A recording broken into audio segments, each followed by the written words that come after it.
जी महाराज की राष्ट्रीय OBC SC ST क्रांती दल महाराष्ट्र राज्याच्या या कार्यकर्ता संमेलनात उपस्थित या विभागाचे झुंजार नेते, या संघर्षातील क्रांतीदूत श्री राजेंद्र महाडोळेजी, भारतीय जनता पार्टीचे नेते डॉक्टर मंगेश गुरवाडेजी, श्री माधवजी कोहळे, राजूजी बगुरवार, सुहासजी काळे, रंजनाताई पारशिवे, लक्ष्मीकांत गडुगे, वामनजी दासरवार, अर्चनाताई नन्नावरे, सुनीताताई पेचे, मंदाताई वागरे, लोकसभा क्षेत्रातील सर्व नेते, पदाधिकारी,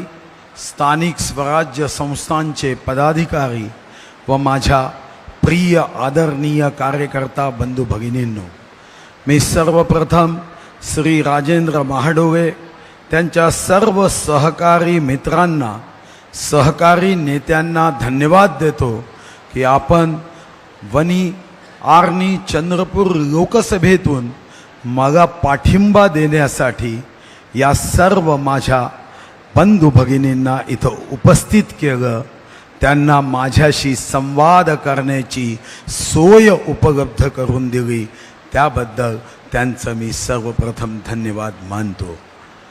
आपण सर्वजण अतिशय दुरून दुरून आलात. कोणी आर्णी तालुक्यातून आलं, कोणी घाटंजी कवड्यावरून आलात, कोणी वनी मारेगाव झरी जामनीवरून आला, कोणी ज्योतीचा भेटत होता, कोणी राजुऱ्याचा भेटत होता. अनेक तालुक्यातून आपण इथं आलात.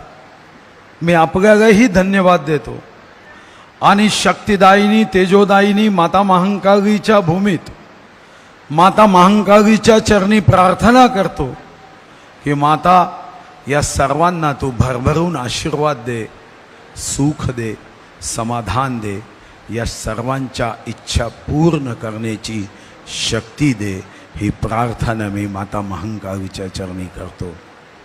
खरं तर आपण साधारणतः 3-3.5 तासापासून इथं बसला आहात. येणाऱ्या निवडणुकीत हे फक्त साधीसुधी निवडणूक नाही, ही या देशाच्या परिवर्तनाची निवडणूक आहे, ही विकासाची निवडणूक आहे. पण ही फक्त देशाच्या परिवर्तनाची निवडणूक नसून तुमच्याही भविष्याच्या परिवर्तनाची निवडणूक आहे. ज्या देशात कधी विकत पैसे देऊन मिळो खावा लागायचा, त्या देशात एक नेता येतो जो स्वतः गरिबी काय असते हे ज्याने डोळ्यांनी बघितलं असतं, कधी रेल्वे स्टेशनवर जाऊन चहा विकला असतो, दुःख काय असतं हे सहन केलं असतं, असा जाणीव असणारा नेता जेव्हा देशाच्या सर्वोच्च पंतप्रधानपदी बसतो, तेव्हाच देशाच्या गरिबाला सन्मान मिळण्याची सुरुवात होते. आणि म्हणूनच एका 10 बाय 10 फुटाच्या एका झोपडीत असणारी आमची बहीण, जिने दुःख पचवलं, एका वंचित समाजात जन्म घेतला, ती आमची आदिवासी बहीण या देशाच्या फर्स्ट सिटीजन ऑफ इंडिया राष्ट्रपती पदापर्यंत जर कोणी पोहोचवू शकत असेल तर ते फक्त आणि फक्त नरेंद्र दामोदर दास मोदी. आज आमची दीदी द्रौपदी मुर्मू ही फक्त एक महिला पोहोचली नाही. अनेकदा आपल्याला असं वाटतं की एक महिला पोहोचली, महिलेच्या समस्या समजणारी एक बहीण पोहोचली. झोपडीत, जंगलात, गावात, पाड्यावर असणारा माझा आदिवासी बंधू भगिनीचा सन्मान हा 75 वर्षानंतर राष्ट्रपती भवनात पोहोचला. मला कधी कधी तर आश्चर्य वाटतं की जेव्हा काँग्रेसचे नेते म्हणतात कि मोदी जी क्या है। अरे मोदी जी ऐसे इतर मागास वर्गीय वर्ग से पहुंचा है, ऐसा एक ओबीसी कार्यकर्ता है, दुनिया में कभी भी मोदी जी के नेतृत्व में हमारे ओबीसी एससी एसटी भाइयों पे अन्याय कभी भी नहीं हो सकता।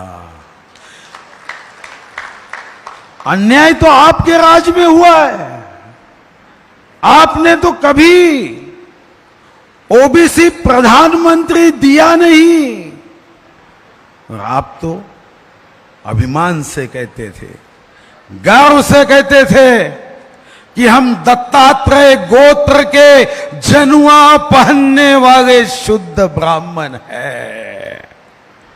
मी खरं सांगू, मोदीजीची भव्यता यामध्ये आहे की मोदीजींनी कधी स्वतःची जात सांगितली नाही। मोदीजींनी कधी भाषणात सांगितलं नाही की मी या जातीचा आहे, मी या वर्गाचा आहे, मी या समूहाचा आहे।